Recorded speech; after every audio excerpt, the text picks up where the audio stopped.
Welcome back. Kenya's sugar sector has been on a downward spiral for nearly 3 decades, with some sugarcane farmers opting to venture into alternative crops to sustain their livelihoods.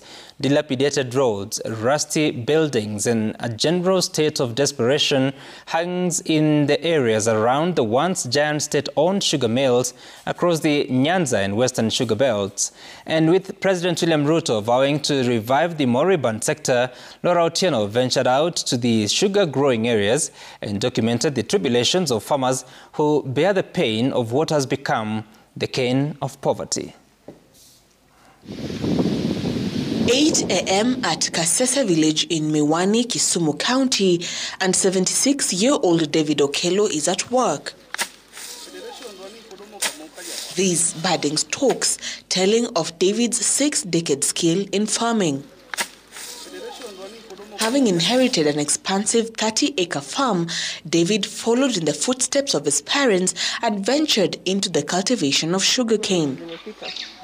With the defunct Miwani sugar factory operating, David was one of the wealthiest men in Kasese with enough resources to support his 7 wives. Tulipoanza, let me tell you, hii miwa ilikuwa na pesa na kila kitu ilikuwa nalipwa. Muda huo ulikuwa unaweza kuona hospitali kubwa. Haya manani, buildings bado ukienda pale unaweza kupata. Shule, hospitali, maji, hata makazi ya watu ilikuwa mzuri. However, the collapse of the Miwani sugar factories in the early 90s spelled the beginning of doom.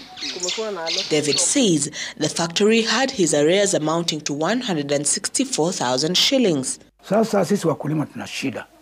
Hata manyumba tunaishi, unaweza kuona kama hii. Hawezi kusema ati hii boma ni boma ya mkulima mkubwa kama David hivi, ambaye ameshalima anzia 63 mpaka leo. Next door, Walter Odhiambo inspects his tractors. Overgrown weeds and wheels rooted on dry earth, symbolic of his 40-year struggle with sugarcane farming. Walter abandoned cane farming in the early 90s and opted to transport the cane instead. Just like his neighbor, the collapse of the Miwani sugar factory crushed his aspirations. Wale walibakisha miwa yao hapa. Watu wa Moroni wakati mwingine walileta tinga na wakachukua miwa yao na wakapeleka Moroni. Na vile miwa ilienda Moroni, hawakuona shilingi mpaka saizi. Na iliishia namna hiyo. In September, the National Assembly approved the writing off of a 117 billion shillings debt owed by state-owned sugar factories in the first step towards leasing of Soni, Miwani, Nzoia, Chemelil, and Muhoroni sugar factories. During a tour in the Nyanza region in October, President William Ruto promised to settle arrears owed to thousands of sugarcane farmers across the country, amounting to 1.7 billion shillings that was to be paid by December 2023. The farmers' coffers, however, remain empty to date.